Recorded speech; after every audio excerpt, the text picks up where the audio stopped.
제가 신학교 2학년을 다닐 때 막 결혼을 하고 토요일 날 혼인 예식 마치고 인사를 다 하고 나서 경부선 밤 열차를 타고 신혼여행을 떠났습니다. 제 아내가 초등학교 다닐 때 부산에서 살았는데 초등학교 다닐 때 출석했던 교회를 시작으로 어린 시절의 추억을 더듬어서 추억 여행을 떠났어요. 새벽에 도착해서 부산에 있는 그 어린 시절 다녔던 교회로 전화를 했습니다. 위치를 알아보기 위해서 전화를 했더니 그 교회 담임 목사님이 아주 반갑게 오라고 말씀하시는 거예요. 주일 낮예배 참석했더니 신학생에 불과한 저에게 담임 목사님이 따로 불러서 차를 한잔 마시면서 신혼여행을 왔다고 그래서 내가 조금 실망했다고. 왜 그러십니까? 제천중앙교회 출신으로 부산까지 신학생이 온다 이래서 혹시 우리 교회 전도사로 오고 싶어서 선보러 찾아오나 그렇게 생각하고 기대를 했다는 거예요. 그때나 이때나 서울에서 멀리 떨어진 곳에 있는 목사님들은 교역자 구하기도 어려웠지만 저희 고향교회가 당시 전국에 우리 교단 중에는 손꼽히는 큰 교회였고 50대 들어선 목사님은 우리 교단적으로 크게 활동하시는 분이었습니다. 우리 명예 목사님이신 조종남 목사님이 학장으로 계실 때 친구였고 74년도 아현동에서 부천으로 신학교 옮겨갈 때 신학교 이사였고 또 후원의 이사장도 하셨고 새로운 건물을 짓고 이사하는데 저희 고향에서 많은 헌금을 해서 기숙사의 여러 비품들도 헌납하고 그런 영향력 있는 목사님이었기 때문에 사실은 박순영이라는 사람을 전혀 몰라도 무조건 그 교회 출신 그 목사님의 제자 그러면 우리 교단 어디를 가도 거기 출신이야? 그 목사님 밑에서 배웠으니까 어련히 잘하려고 그렇게 청년 시절을 보내며 성장했습니다.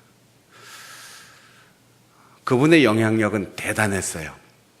우리 권사님들이 아이고 우리 딸 고등학교 졸업하고 취직도 못했는데 그러면 제가 그 옆에서 봤어요. 전화를 탁 걸어서 시장님 그 우리 교회 청년회 하나 있는데 취직 좀 시켜주지. 요즘 같으면 뭐 어림도 없는 얘기를 그렇게 전화하면 알았습니다 보내세요.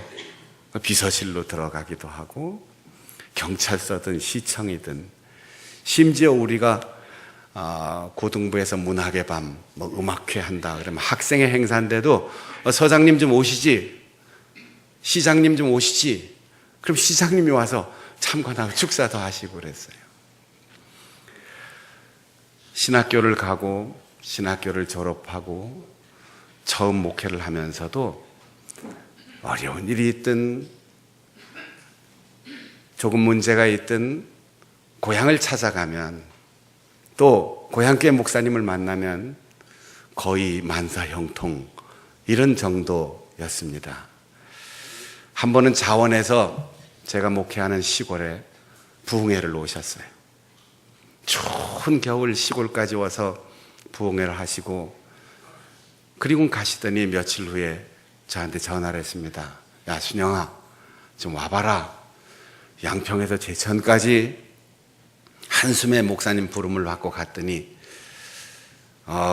우리 제천 요 변두리에 있는 어느 한 교회가 있는데 마을 전체가 100% 교인이고 장로님이 하는 유치원이 그 지역에 영향력이 있고 그러니까 생활비도 많이 주고 고생 안 하고 목회할 수 있는데 너 시골서 고생하는 거 보니까 안 되겠다 와라. 제가 그 목사님의 제안을 받고 목사님 제가 시골에 가서 지금 2년째 목회하고 있는데 아직은 더 있어야 됩니다. 그리고 제가 지금은 이 시골에서 아무리 경제적으로 어렵고 힘들어도 충분히 감당해낼 젊은 열정이 있습니다. 배려해 주셔서 고맙습니다. 사양하고 돌아오는데, 그래, 그게 목사의 마음이지, 그게 교역자의 마음이지, 그래, 잘 생각했어, 열심히 해. 그리고 또 한 1년쯤 있다가 목사님이 저를 연락해서 부르시더니, 야, 이제 단독 목회 다 했지? 내가 곧 서울로 옮겨갈 것 같은데 이제 단독 목회 마쳤으니까 서울로 와서 내 목회하는 곳에 부목사로 와서 일하면 좋겠다. 그렇게 또 제안이 왔어요. 서울로? 이러고 있는데 며칠 후에 갑자기 그 목사님이 돌아가셨다는 연락이 왔습니다. 50대 목사님이 갑자기 돌아가셨다는 사고 소식을 듣고 정신없이 가면서 차 안에서 눈물을 흘리다가 기도하다가 마음 아파하다가 문득 제 머릿속에 시편의 구절이 떠올랐어요. 방백들을 의지하지 말며 도울 힘이 없는 사람을 의지하지 마라. 찾아가서 위로받고 상담하고 충고를 들을 수 있는 어른이 있다는 것도 소중한 일이지만 하나님을 의지하라는 그 말씀이 나에게 들려오는 거죠. 저도 나이를 먹으면서 우리 후배들이나 또 나이 어린 교역자들을 보면서 상담하고 또 격려해주고 위로해주고 어려운 일들을 잘 충고해서 도와줄 수 있는 것 감사하지만 언제나 하나님을 바라봐라. 하나님께서 도우실 거다. 그거를 저는 잊지 않고 이야기해 줍니다. 우시야 임금이 죽던 해에 이 6장 1절의 표현은 그냥 왕조의 역사를 기록하는 게 아닙니다. 우시야 왕은 북왕국 이스라엘과 남왕국 유다 남북 왕국 역사를 통틀어서 가장 오랜 기간 52년 동안 유다의 10번째 임금으로 16살에 등극하여 그 나라를 강력하게 통치했던 역사에 남는 위대한 임금입니다. 지중해 연안에 국제적인 항구 도시를 건설하고 수많은 이방 민족과의 전투에서 동쪽으로는 에돔과 싸워 승리하고 서쪽으로는 블레셋과 싸워서 이기고 남쪽으로는 아라비아와 마온과 싸워서 승리하여 나라를 평안하게 했습니다. 농사 경작을 발전시키고 새로운 신무기를 개발하여 튼튼하게 나라를 세웠고 게다가 여호와 보시기에 정직하게 한 나라의 임금 그리고 한 사람으로서 바른 신앙으로 나라를 다스렸습니다. 종교, 정치, 국방, 경제 어느 것 하나 소홀함 없이 탁월한 통치자였습니다. 그런데 역대하 26장에 보면 나라가 평안하고 부강해지니까 우시야 임금이 교만해졌다 그랬어요.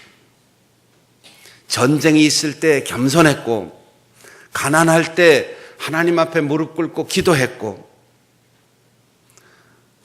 수많은 과제가 있을 때 하나님이 주시는 지혜를 얻기 위해서 기도하던 임금이 나라가 평안해지고 부강해지니까 교만해졌어요.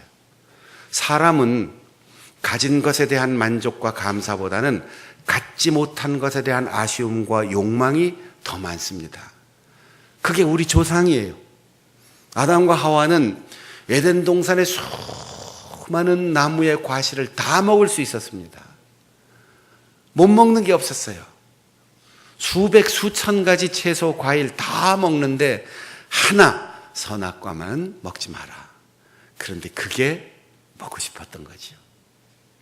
그래서 선악과를 따먹음으로 하나님의 명령에 불순종하고 에덴 동산에서 쫓겨났습니다. 임금이 전쟁이 멈추고 가난한 사람들이 없어지고 평안하니까 지금까지 생각하지 못했던 새로운 욕심이 생긴 거예요. 다 정복하고 다 해결하고 다 얻었는데 고대 사회에서 모든 이방 나라들이 다 임금이 신이었습니다. 신적 존재였어요. 그런데 이스라엘과 유다만 임금도 한 사람의 하나님의 백성에 불과한 그 처지가 못마땅했던 거죠. 나도 다 가졌는데 성전의 권위만 갖지 못했구나. 임금이 못 갈 데가 어디 있고 못할 일이 뭐가 있겠냐. 그리고 성전에 들어가서 제사장만 할 수 있는 제사를 집례하기 위해서 향로를 붙들었어요. 그때 제사장 아사랴가 제사장만이 할 수 있는 그 일을 임금이 하려고 하자 그걸 막기 위해서 80명의 제사장들을 데리고 가서 임금님을 안 됩니다. 이게 얼마나 위험한 일인지 여러분 아십니까? 임금이 하는 일을 감히 안 됩니다. 그래도 80명이라고 하는 목숨 걸고 임금을 말릴 수 있는 지도자들이 있었던 거죠. 임금님 나가십시오. 여기는 제사장만이 출입할 수 있고 향로는 제사장만이 들고 하나님께로 갈 수 있습니다. 이건 권력이 아닙니다. 이건 소유가 아닙니다. 하나님이 주신 각각 다른 사명일 뿐입니다. 그런데 임금이 향로를 붙잡고 화를 빨컥 냈습니다. 여러분, 화가 제일 먼저 어디로 치밀어요? 발끝까지 화가 치밀었다, 손끝까지 화를 냈다, 그런 표현 없습니다. 머리끝까지 화가 확 올라가니까 제일 먼저 그 분노가 읽히는 데가 이마예요. 이마로 열기가 확 올라왔는데 그 순간 이마에 나병이 발병을 한 거예요. 옛날에 문둥병이라는 표현을 했는데 나병에 걸리면 신분의 고하를 막론하고 누구든 무조건 사회로부터 격리되고 성전에 들어갈 수 없습니다. 감히 임금의 길을 누가 막느냐 하고 성전에 들어갔던 우시아는 나병이 발병하자마자 성전에서 쫓겨났고 임금의 자리에서 쫓겨났고 별궁에서 살다가 결국은 죽은 다음에도 나병 환자로 죽었기 때문에 조상들의 묘실에 들어가지 못하고 쓸쓸히 변두리에 묻혀버리고 말았습니다.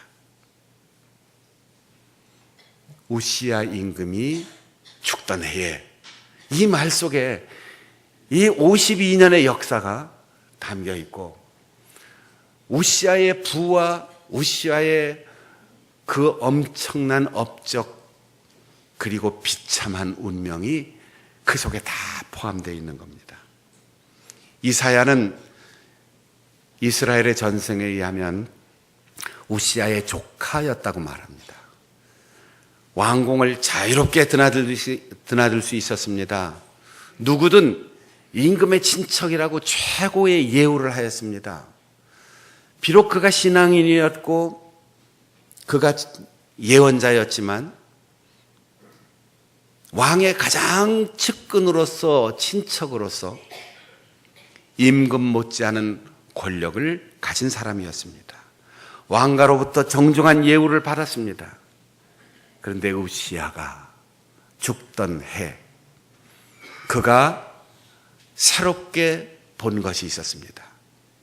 내가 본즉 이사야의 영적 체험은 단순한 환상이나 마음속의 생각이 아니라 영적 놀라운 경험인데, 내가 본즉 높은 보좌에 주님께서 계시고 스랍들이 그 앞에 모셔 섰는 하늘의 회의의 광경을 보았던 겁니다.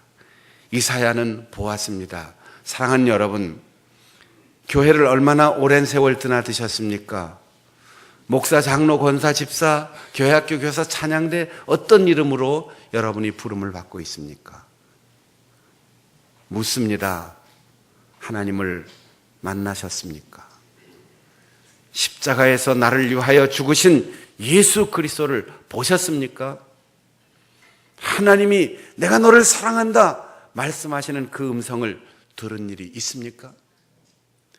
왕과 가까운 인생을 살면서 그는 하나님이 보이지 않았어요.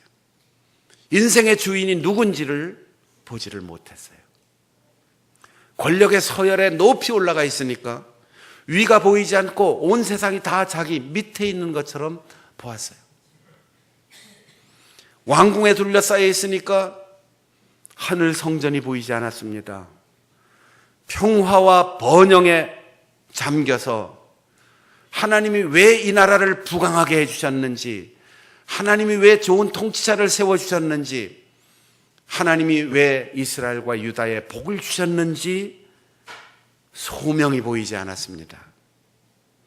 수많은 사람들의 찬사와 존경 속에 살면서 천사를 본 일이 없었습니다. 그런데 그 모든 기득권을 다 누리던 우시아의 친척으로서의 삶에서, 우시아가 죽던 그해 그는 이제 하늘을 보고 하나님을 보고 천사를 보고 하나님이 이 나라에 복을 주신 이유를 발견하기 시작했습니다. 하나님을 모셔선 스랍들을 보았습니다. 하나님을 모신 영적 존재들, 천사들이 있고 그룹들이 있고, 여기에 스랍이 있는데, 스랍이란 말은 히브리 말로 쉐라핌, 불타는 존재, 빛나는 존재, 그런 뜻이에요.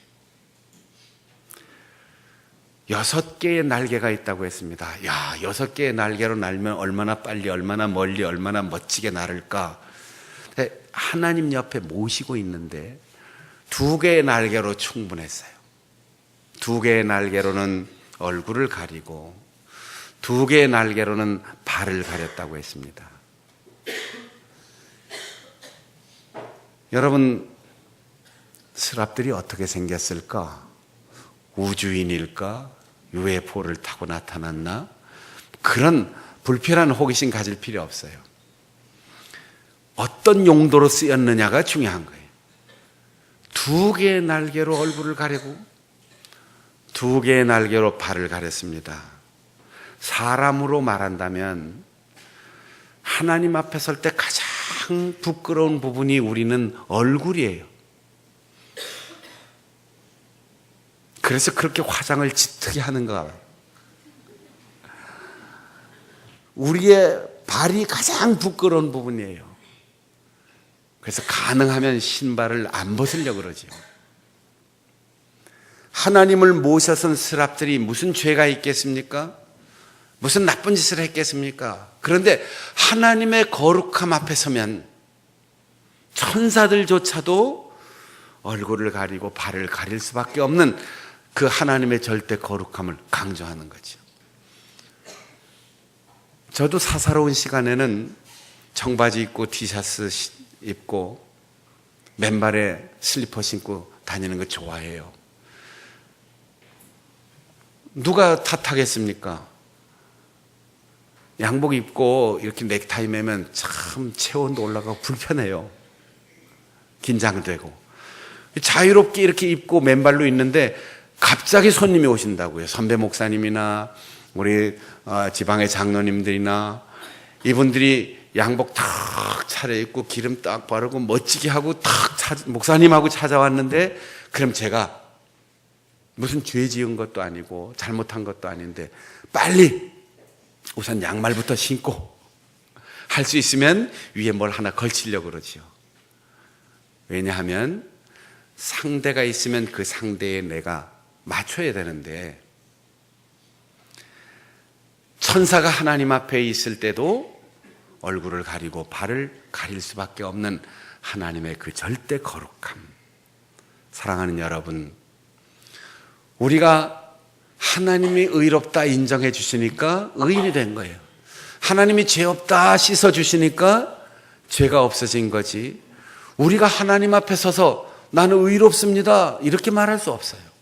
우리는 늘 부끄러울 따름이죠. 문지방의 터가 요동하고 연기가 올라온다고 했어요. 우리가 이제 목회자가 되려면 신학교를 가서 신학 공부를 해야 되는데, 성경을 10번, 100번 읽어도 그 의미를 잘 모를 수 있는 부분들이 있기 때문에 학문적으로 가서 공부를 하는 거죠. 각 나라 말마다 정확하게 번역할 수 있는 언어가 없고, 단어의 뜻은 알아도 그 단어를 관용적으로 쓰는 표현이 있어요. 문지방의 터가 흔들린다, 이 지진이 났다, 이 말은 히브리 말로는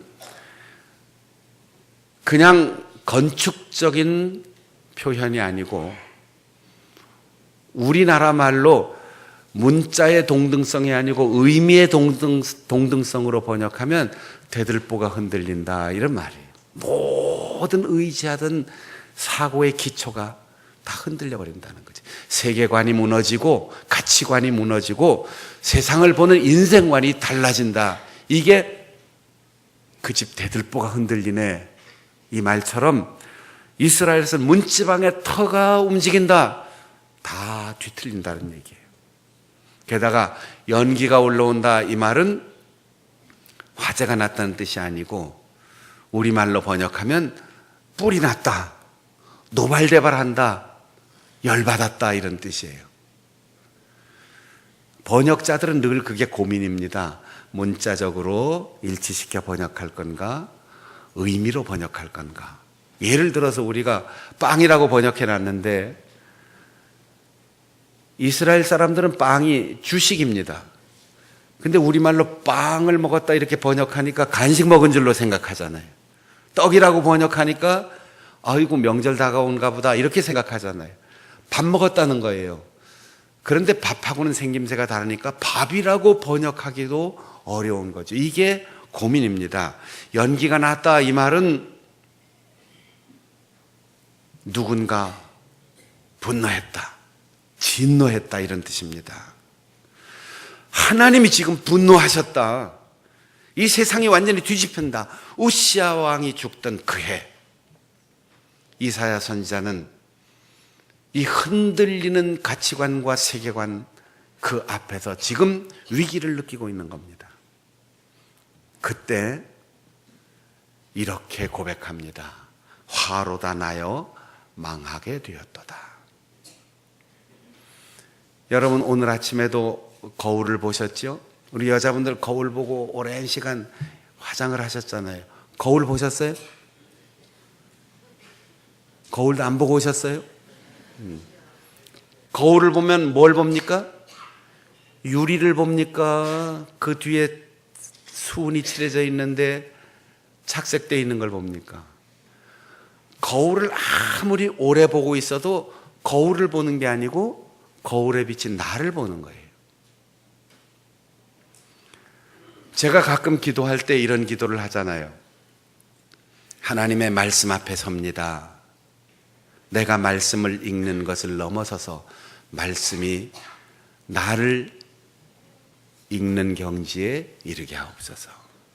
우리가 성경을 읽는 것은 글을 읽고 감상하기 위해서가 아니고 그 말씀이 나를 읽어 내가 누구인지를 발견하는 거예요. 거울을 보는 이유는 내 얼굴이 지금 어떤 상태에 있는가를 보는 거죠. 마찬가지로 하나님을 봐야만, 하나님 앞에 서야만 인간은 내가 누군지를 알게 됩니다. 자기는 왕의 측근이었어요. 특권 계층이었어요. 배운 사람이었어요. 예언자였어요. 사람들 앞에 흠 하나 잡힐 것 없이 완벽하게 살았다고 생각했어요. 그런데 하나님 앞에 서니까 화로다. 히브리 말로 오이 이렇게 되는데, 오이라는 말은 그냥 단어가 아니고 감탄사예요. 우리말로 번역하면 아이고. 너무 점잖게 번역해 놓으니까 현실감이 떨어지는 거죠. 아이고. 그리고 망하게 되었도다. 이 말은 이젠 죽었다. 이젠 망했다. 지금 뭘 실수해가지고 빨리 감추려고 막 치우고 있는데 오늘따라 아버지가 일찍 퇴근해서 들어오십니다. 순영아, 아빠 왔다. 아이고, 이제 망했다. 아이고, 이제 죽었다. 이사야가 하나님 앞에 딱 서니까 그냥 큰일 났다가 아니에요. 그냥 두렵다가 아니라 아이고, 곡설이 났네. 이젠 죽었다. 왜? 나는 입술이 더럽다. 여러분, 우리가 사는 동안 가장 나쁜 짓을 많이 했다면 뭘로 했겠어요? 여기 교회 다니는 분들이, 우리 장로님들, 권사님들, 집사님들이 어느 집에 가서 뭘 훔쳤겠어요? 누구를 때렸겠어요? 누구를 욕을 했겠어요? 남을 속였겠어요?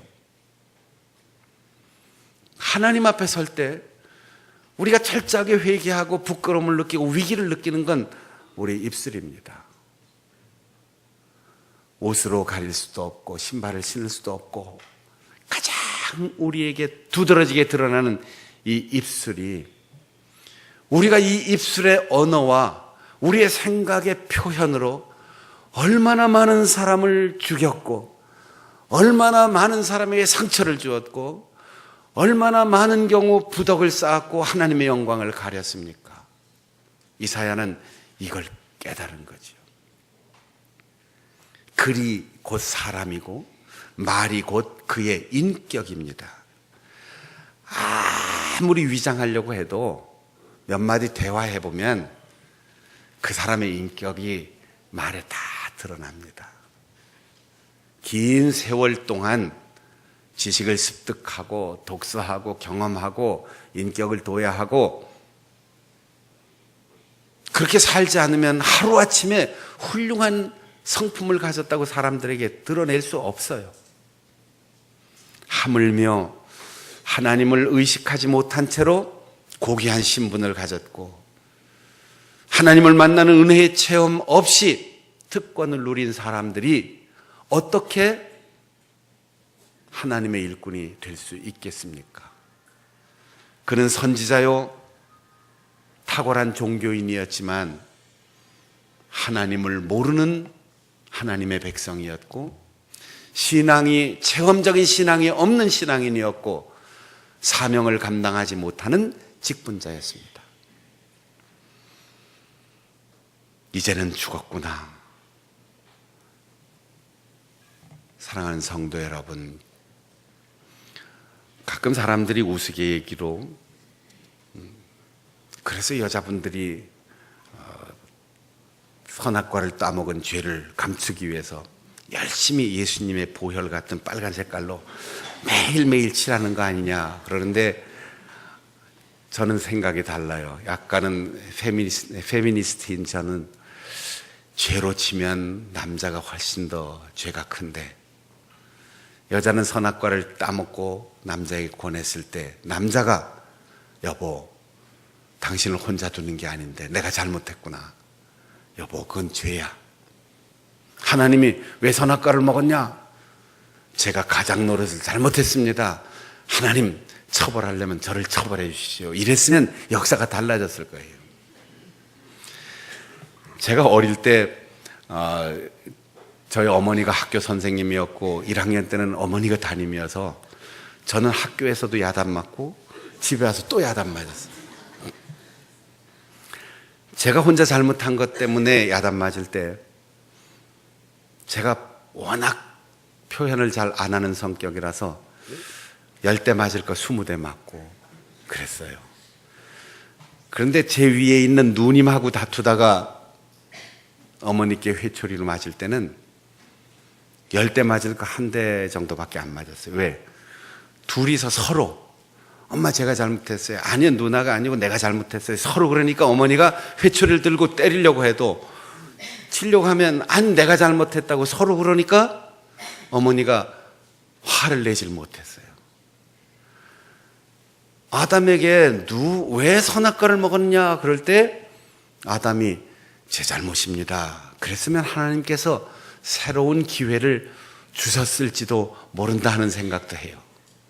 그런데 아담이 뭐라고 했습니까? 여자 때문에. 핑계의 후손들아. 남자들은요 핑계의 명수예요. 비상금도 잘 감춰놓고 친구들하고 술 먹으러 가면서도 아무개 어머니가 돌아가셔서 문상 간다고 거짓말도 하고 그리고 다니기 일쑤예요. 이사야는 수많은 입술의 범죄를 인식하면서 입술이 부정한 내가 하나님을 보므로 나는 망했다 이렇게 고백할 때 그 스랍들 중에 하나가 부젓가락을 가지고 제단의 숯불을 들고 와서 입술을 터치했습니다. 그리고 네 죄가 사하여졌느니라. 이사야가 얼마나 깨끗하고 모범적인 생활을 했겠습니까? 그 신분이 그런데도 입술로 수많은 범죄를 하며 살아왔을 거예요. 그 사람에게 지식을 준 것도 아니고 마음의 위로를 준 것도 아니고 도덕 교과서를 준 것도 아니에요. 입술을 숯불로 찢어주었어요. 사랑하는 성도 여러분, 우리는 이 유전자 속에 아담의 핑계, 하와의 욕망 이게 다 각인되어 있어요. 예수 그리스도를 믿고 십자가의 피로 씻김 받고 하나님의 자녀로 거듭났는데도 여전히 욕심, 여전히 핑계, 여전히 모진 말, 여전히 이 혀에 달려있는 칼을 해결하지 못하고 있습니다. 그것을 해결할 수 있는 유일한 길, 성령의 세례를 받아야 합니다. 성령의 충만함을 유지해야 합니다. 사랑하는 성도 여러분, 우리의 죄를 뿌리채로 뽑아 태워내고 우리 속에 남아있는 죄의 경향성을 깨끗하게 다 해결하기 위하여 성령의 숯불로 내 입술을 찢어주시고 내 마음의 인격 속에 뿌리 박혀 있는 그 욕심과 핑계를 깨끗하게 태워주시옵소서. 그래서 생각하는 것이 순수하게 하시고 무엇을 하든지 사랑으로 하게 하여 주옵소서. 그렇게 기도함으로 성령으로 죄의 뿌리부터 깨끗하게 태우고 순결한 인생을 살아갈 수 있기를 바랍니다. 오늘은 우리 가까이 있는 중앙성결교회 교회 설립 111주년입니다. 우리 교단이 몇 년 됐죠? 우리 교단도 오늘이 교단 창립 111주년이에요. 왜냐하면 중앙성결교회가 우리 교단에 제일 먼저 시작된 어머니 교회이기 때문입니다. 장로교회도 있고 감리교회도 있고 구세군도 있고 침례교회도 있는데 수많은 교회 중에 하나를 더 세우기 위해서 하나님께서 우리를 부르신 것이 아니라 예수 그리스도의 십자가의 보혈, 믿음으로 구원받는 데서 머물지 않고 성령 세례를 받아서 죄를 뿌리채로 다 태워내고 순결하고 거룩한 인생을 살아가는 사람들로 양육하기 위하여 성결교회를 세운 겁니다. 그래서 여러분이 성결교회 신자이기 때문이 아니고 성결교단에 속해 있는 교회에 출석하는 사람이어서가 아니라 성령 세례를 받아야만 진짜 성결교회 신자입니다. 성령 충만한 사람이라야 이름 그대로 성결한 성도입니다. 하나님께서 죽었다, 내 죄를 인정합니다 고백하는 그에게 이렇게 말합니다. 누가 우리를 위하여 갈고 내가 누구를 보낼고. 우리는 가겠습니다, 간다라는 행동에 자꾸 초점을 맞춰서 하는데 이해하는데 이사야는 그동안 좋은 일도 많이 했고 종교적인 행사도 열심히 했고 다 가고 하고 오고 했어요. 그런데 하나님을 위하여 일했는지, 하나님이 보내서 일했는지 이걸 돌아봐야 돼요.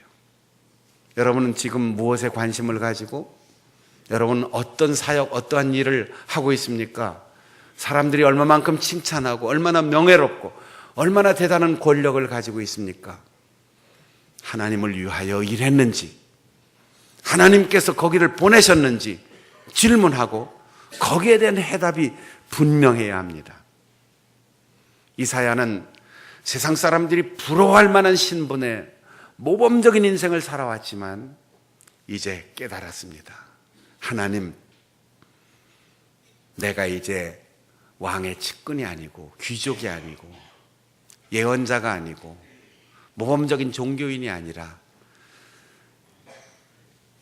죄를 깨닫고 겸손하게 주 앞에 무릎을 꿇었습니다.